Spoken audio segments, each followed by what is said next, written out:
Welcome to Talkin Pitt. This is episode 3. I am not Stephanie Mock. I am Aaron Duvall hosting this episode, and I had the luxury of speaking with two of my favorite gentlemen here in Pittsburgh, Chris Hoppe and Evan Facher. Both of you guys very unique in nature as far as your title, your responsibilities, what you've done for Pitt and in the community. So I think all three of us could probably go on and ramble, so I don't want to take too much of y'all's time away from you. We also have a finite amount of time. So Evan, I don't even know if you can say your whole title within the time frame that we have. But if both of you guys just kind of want to introduce yourself and give a little bit of background about yourself, your current role, and kind of how you got there. Chris, we'll start with you. Sure. Happy to be here. Thanks, Aaron, for having us. Excited to be here. Excited to always talk Pitt, particularly Pitt performance. Chris Hoppe, Executive Associate AD at Pitt. I've been here now a little over 5 years. Joined the University of Pittsburgh when Heather Light came here. We both had worked together at Eastern Michigan University when she got the job at Pitt. I had lived in the city of Pittsburgh before when I worked at Robert Morris University, so excited about the chance to come back. And it's been a great 5 years. I spent the first 4 or so overseeing most of our internal operations. That's how I got my hands on performance team and specifically sports science and some other things that we got to do that was really fun. And now I'm a little more revenue focused, facing externally, working with the corporate side, trademark and licensing, but still helping performance team work on the sports science elements and show the world what Pitt can be. That's sort of what I do.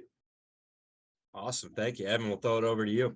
Great. Well, hey, thanks, Aaron. Appreciate the opportunity to talk with you today and to be on this with Chris, my partner in crime for the last number of years.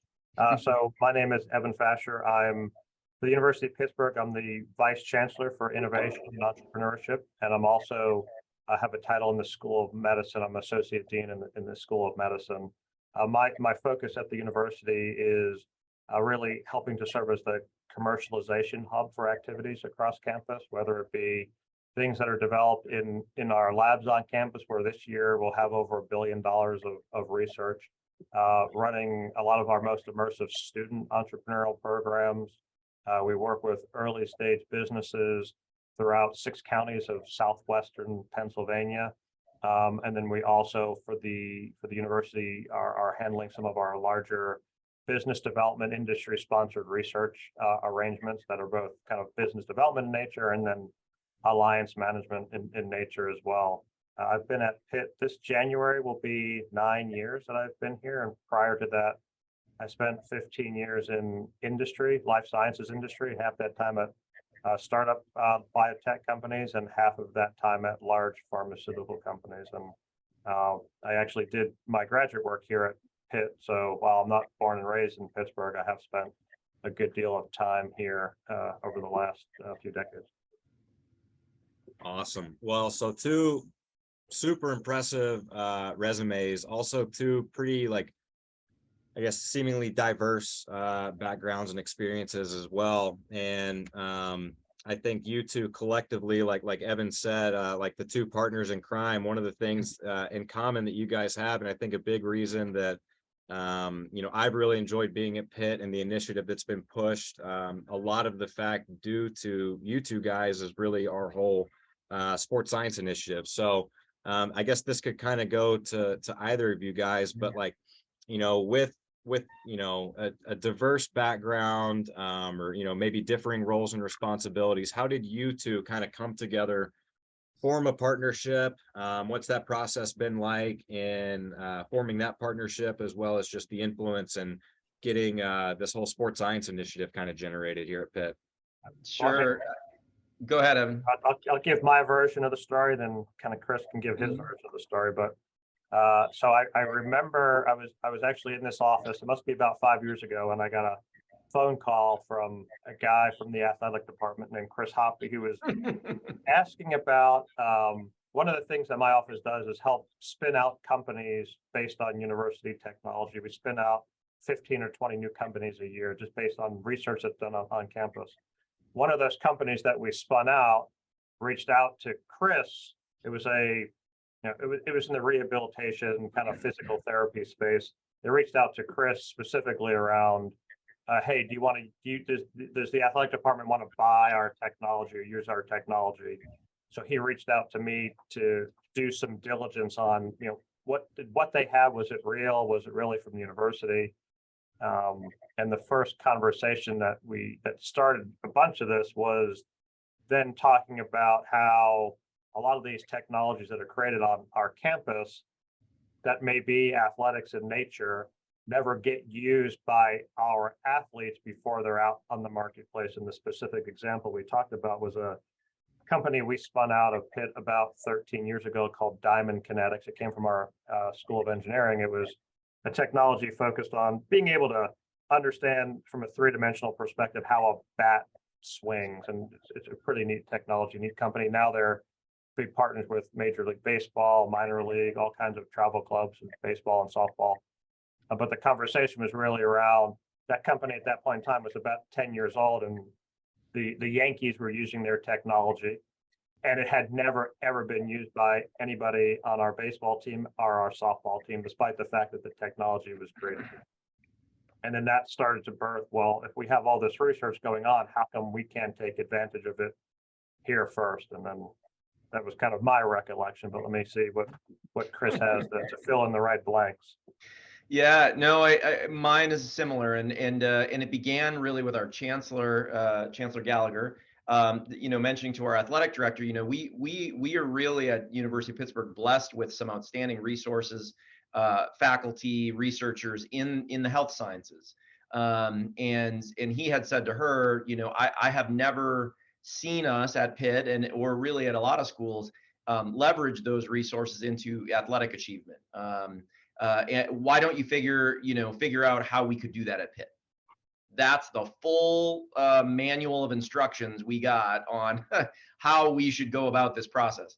But it didn't take long for me, and of course, our athletic director passed it on to me to say, hey, go figure this out.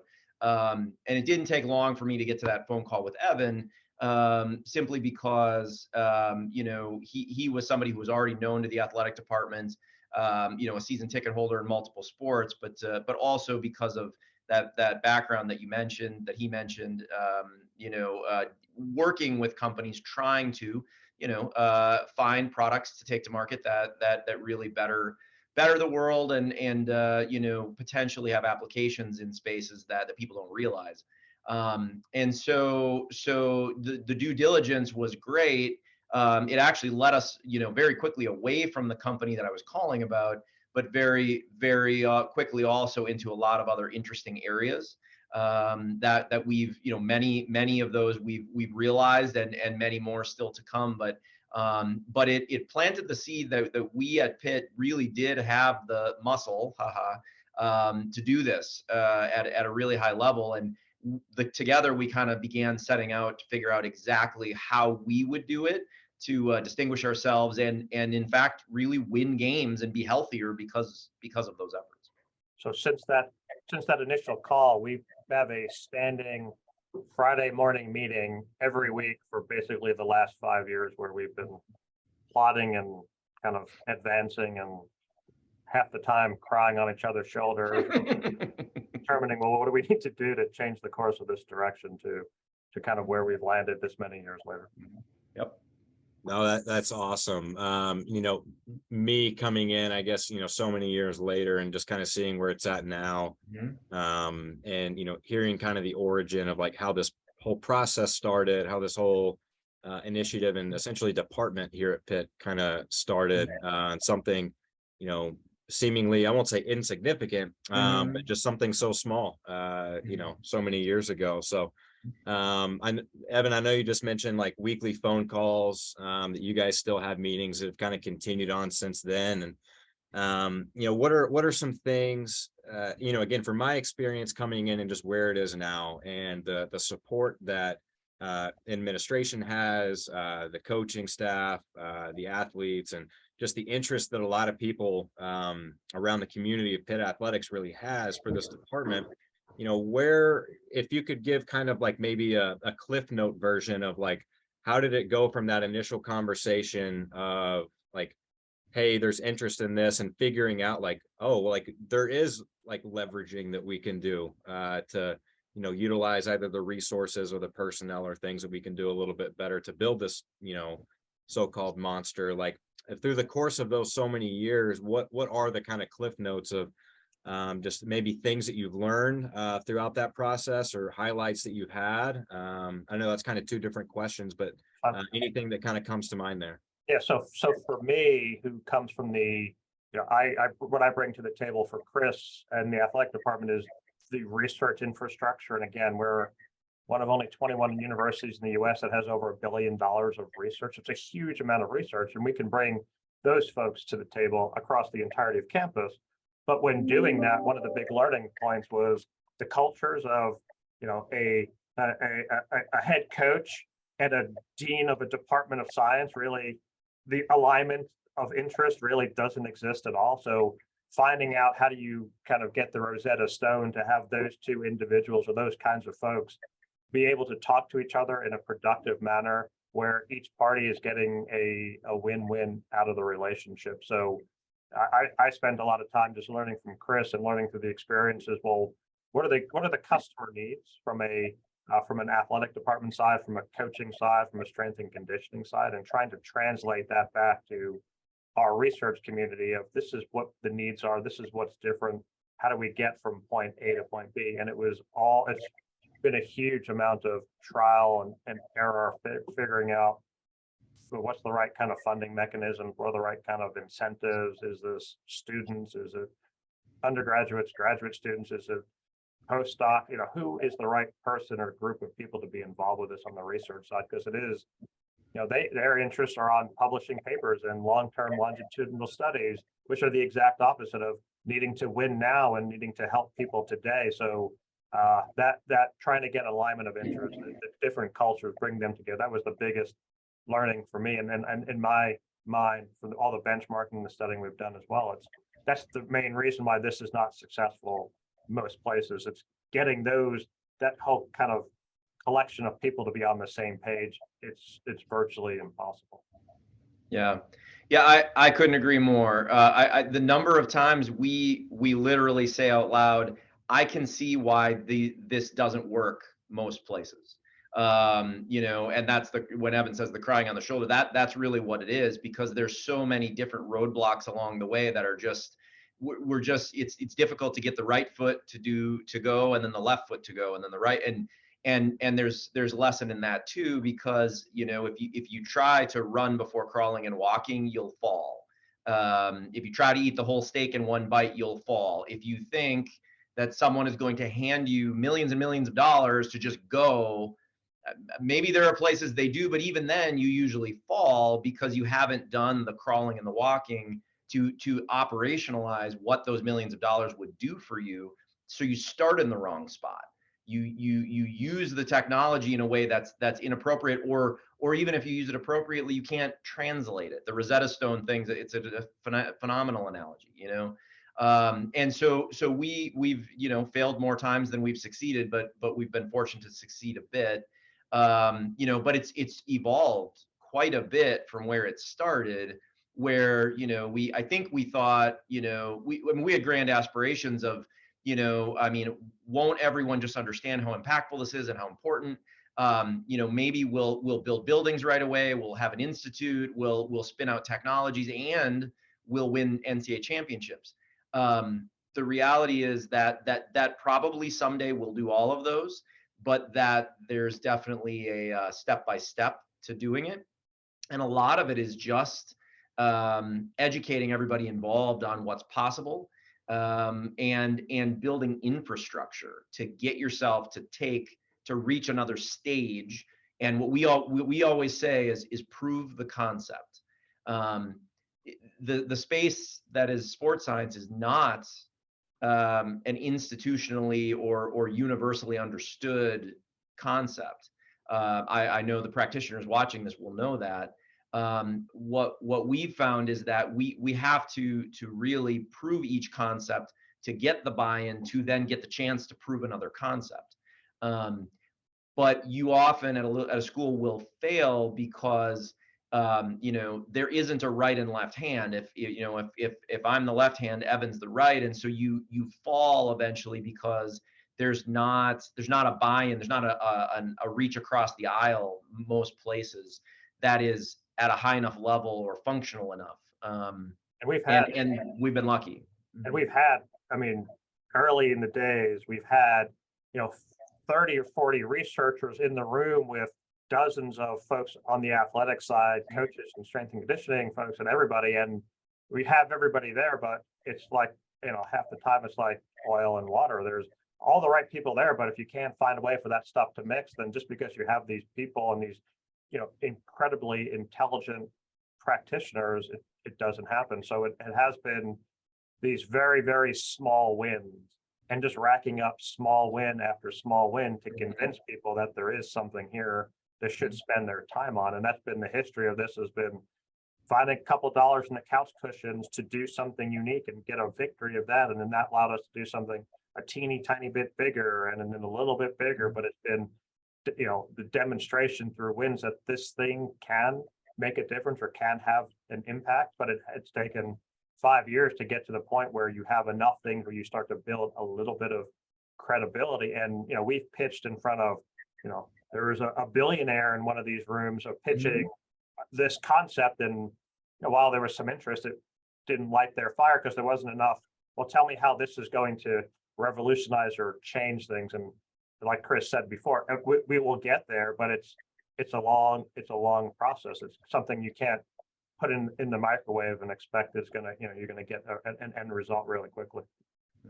Yeah, no, that's awesome. I, biased from my own experience, being with you guys for a little over a year now, but I've definitely seen more than just a few small wins, and even just my time here. So I know that growth has probably been exponential. And like you said, and I love the Rosetta Stone analogy too. And I think a lot of the reason, from my perspective, that some of that success has come between this merriment of both worlds, and that what makes certain conversations a little bit less oil and water is that you do have personnel kind of in the middle, or at least mediating the conversations, like you guys, that can speak the languages of both parties, or at least understand like the wins that need to take place for both parties for this collaboration to be successful. So you guys may not toot your own horn on that, but I certainly will. So appreciate you guys for that. And speaking too on the collaboration between the academic side, the athletic side, if there is kind of a two-parter here. One is like any more elaboration that you want to give on that, on kind of how that bridge has been formed, but also like where do you continue to see that evolving here, and what are the steps from both the academic or athletic side? What kind of steps need to take place for that collaboration to continue to be more successful and less oil and water? Yeah. I'll run out first.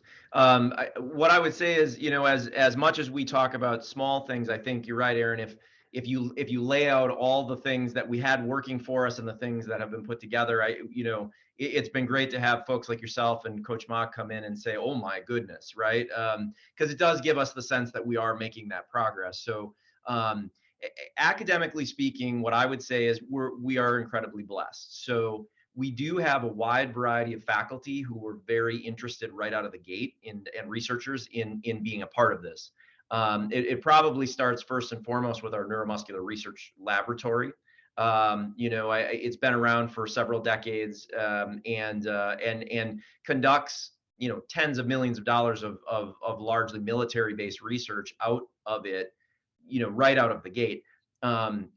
Our current director, so here's how it, you piece these things together. Our current director of sports science came from that environment. However, Dr. Felix Prossel, who some of you will know, was a former soccer player, worked at a high level with professional soccer, and then simply volunteered to participate with our men's soccer program here at Pitt.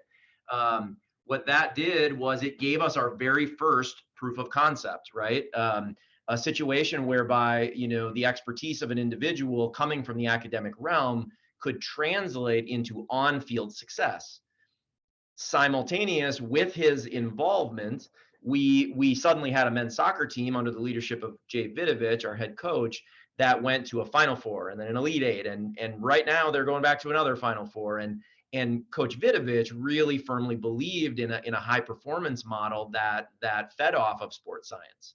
So right there was the first incubator that said it's possible, and it produces, and so from there you start to stretch your legs. And I think that caught the attention of our Health and Rehab Sciences, School of Health and Rehab Sciences, who said, you know what, I mean, maybe there's a future industry here, a profession here, which, in Australia and Europe is a well understood phenomena and degree path, but in the United States does not necessarily show up all that many places.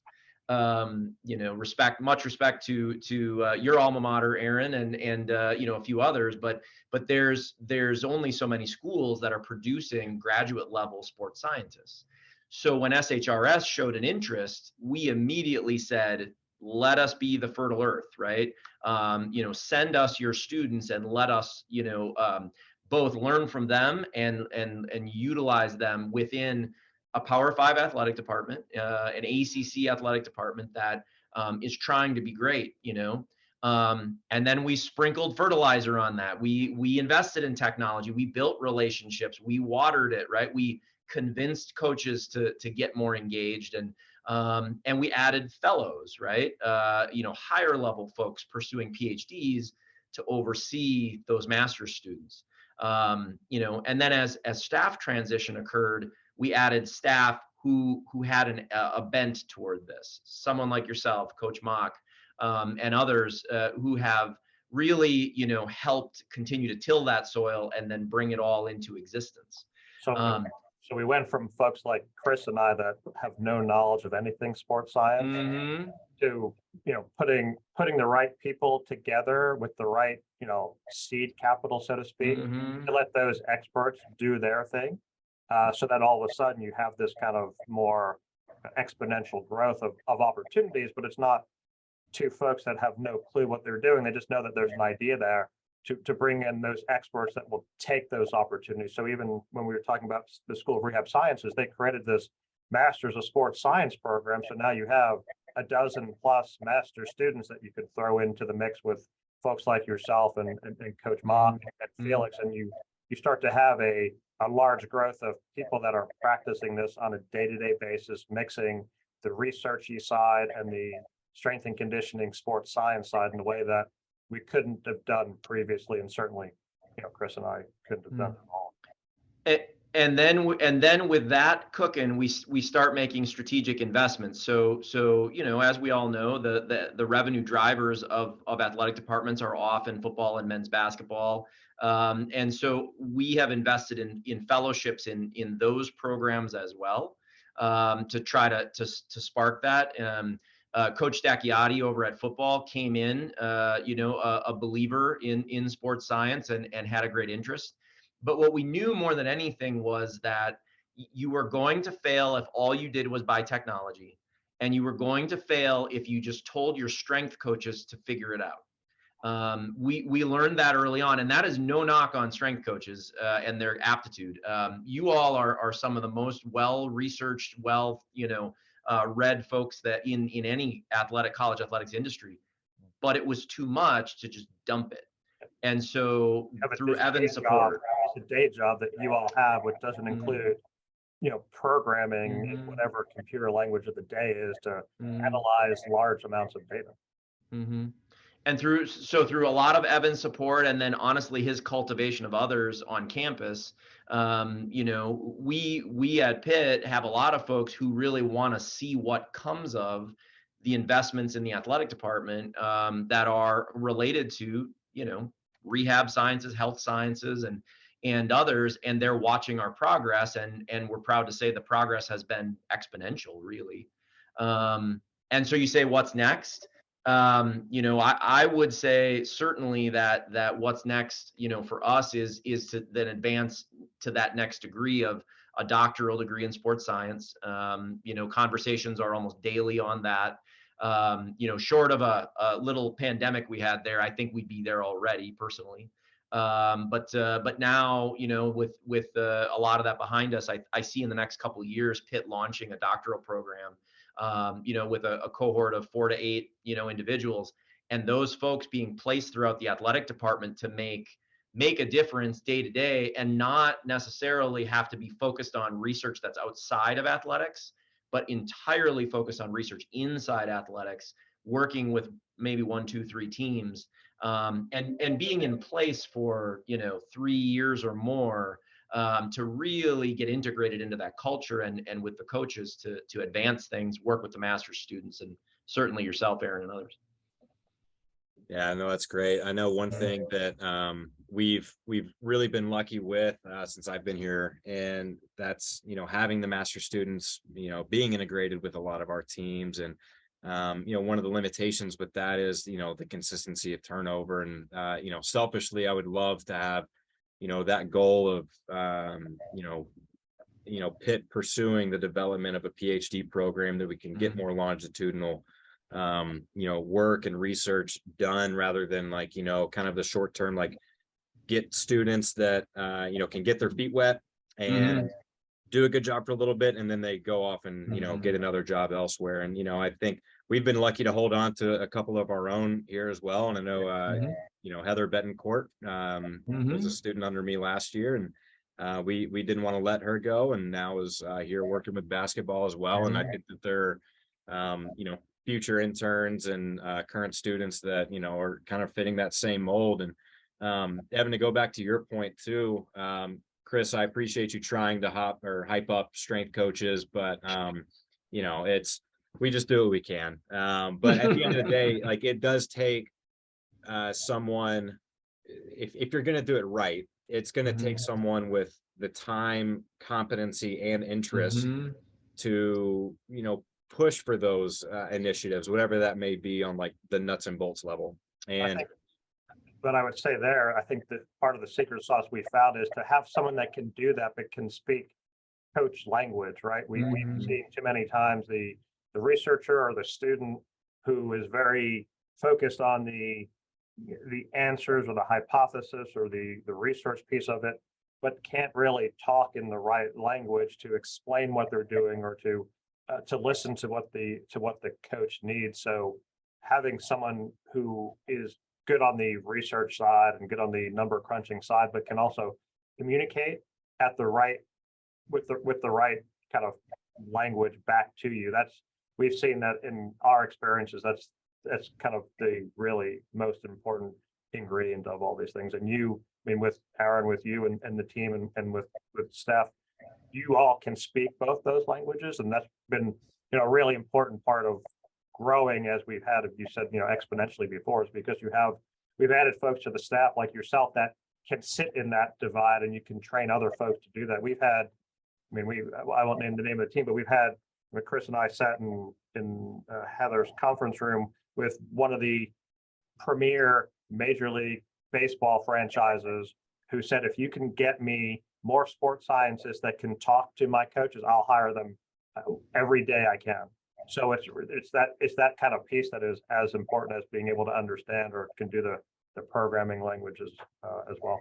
For sure. And it's encouraging for myself, and hopefully for you guys. A friend of mine who works with a major league team on the sports science end, different sport, when hiring fellows, or potentially full-time positions,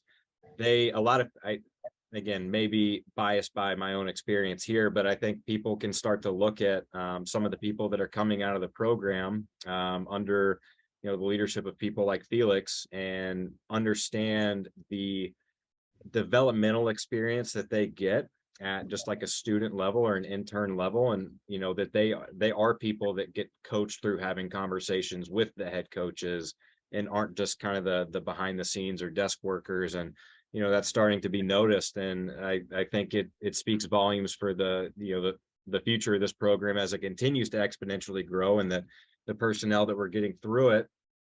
And the things that we're being able to foster, I think, with some of the young sports scientists coming through the program are getting to be real special and a unique environment. And one more those conversations you guys had, man. Yeah. One more thing on that, Aaron, because this is another one of the stopping points we've had, especially on the academic side, is where some folks will question the job market for graduates. And I have a hard time with that because, number one, you've seen the spreadsheet. I mean, all of our folks that have come through the program that want to stay in the business are in the business, number one. Number two, I've heard from some of the largest vendors in the tech industry, sports tech industry, say, while we love our friends from across the pond in various places, there are some coaches who are not gonna respond the same way as hiring someone that maybe is more familiar with a sport that's very North American, like football, or just a North American sort of bandwidth anyway. And that they would love to be able to recruit from North American universities, those kinds of folks. It's expensive to go find people from other countries. Not everybody wants to make that move. I mean, it's challenging, and so having a place that's producing those folks is crucial. And then thirdly, I would just say too, you have to give it a chance to work, right? My favorite anecdote I always tell people is, there was a time when equipment managers were the people who taped ankles. And then someone said, hey, that's kind of a medical thing. Maybe we should teach people how to do that. And there was a time where people said, lifting weights makes you muscle bound. We don't want to be muscle bound. Why would we do that? I mean, you can't throw a baseball as well. Well, now strength coaches are everywhere, right? And there was a time where people smoked and drank beer in the locker room. Yeah, but now people are like, but you got to fuel your body. So nutritionists, dietitians have come along, right? And on into sports psych and all these things. But in all those cases, there was a point where people said, I don't know if we need that. Why do we need that, right? And at Pitt, we want to say, we're going to be the first ones who know you need that, so we get a decade or more up on you. Right. And we start to promote, the University of Pittsburgh is the place where you go get those folks. And then, we make that mark both on the field and in the classroom in a way that we change the profession. That's really what our goal is. Oh, that's awesome. I guess to build from that just a little bit, assuming all the right pieces kind of fall in place over the next 10 years, like you said, what is the totality of the picture of this department, its relationship with campus, and how well integrated it is within the athletic department? Like, that's a cliche question, but like, what's the total vision long term of like, where do we want this to go if everything does fall into place correctly? Yeah. Go, Evan. So my view is that we have the foremost sports science institute in all the world. We're in a unique place now, given the capability we have on the research side, given the kind of the caliber of the student athletes that we bring into our organization. There's really not many other Power 5 programs in the U.S. that have the mix of research capabilities, student athlete capabilities, in a town with as many professional sports franchises, with a healthcare system that we have kind of in our backyard with the University of Pittsburgh Medical Center. So there's no reason why we cannot be kind of that beacon for sports science around the world. And that's kind of where we're trying to take this. Yep. The steak I said that you can't chew all at once, we want to be eating that steak over the next 10 years, right? And truly eat the whole thing, which is to say exactly what Evan said, and get back to, a number of sort of verticals that can be a part of this, that we've had to crawl and then walk before we could run. So, publishing regularly, spinning out technology, partnering with our friends in the sports analytics space to merge both sports science and sports analytics, partnering with vendors to where, I would love to see a place where, many, if not all of our students actually are sponsored students by some of the biggest names in sports tech. You know, and then that PhD or sometimes we would say an SCD, a doctorate of science, not necessarily with PH. You know, some version of that where we have the boots on the ground necessary to execute this at the highest level without necessarily needing to hire 17 full-time people. You know, we would have the right number of full-time people to lead it, with the students, the eager, hungry, ready to go students to really put the work in.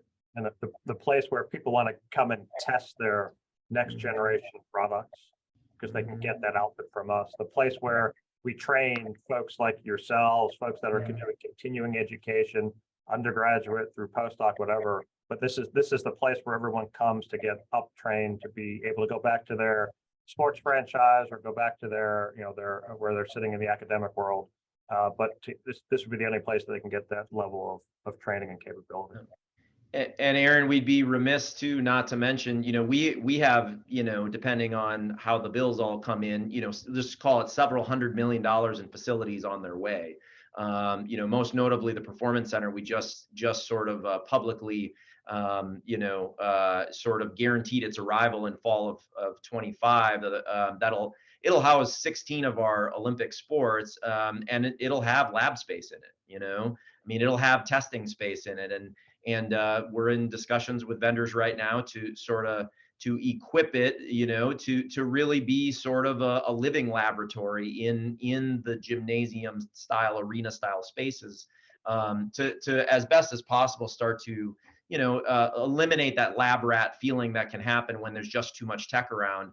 Try to get it to a place where those folks who want to see the next big thing, you know, that they want to invest in us to show that you don't always have to have something on your body to measure what it's doing and its potential. Yeah, it's a great point. And yeah, a lot of really, you know, in that, you know, goals of, you know, long term in 10 years, it's cool to know and to hear like a lot of those things are the pieces that it takes to get to that point. We're already like those dominoes are already falling, are already being set in place. Yeah, I know obviously a big piece of that being the new facility. You mentioned the sports science lab and all that, but you didn't mention the most important part, the most exciting part, which will be my new office. Well, but that's, you know, it's all coming together though. You haven't let Evan and I know if we've got the street cred to get into that space. I know that there's a lot of people coming to visit you, so you let us know if we make the list. Oh man, you guys are always welcome. Well, no, really appreciate you guys and just kind of hearing this, you know, process, organic process of, you know, something as small as a conversation or a phone call kind of developing into something big. You know, it's like you know, the Amazon starting out of the garage or whatever. And you know, it's cool to be a part of that. I know for myself, and I think both of you should definitely take a lot of pride in you know, where it's been, how it's going, and again, those pieces that are already set in play to come. So it's cool to be a part of. It's exciting, and really appreciate both of you kind of sharing some thoughts and some history and all that. And yeah, just appreciate y'all taking the time, and thank you both very much. I appreciate it. Awesome. Thanks so much, Aaron. Appreciate all you do. Guys. Well, that'll conclude this episode. Thank you again, and hail to Pitt, everybody.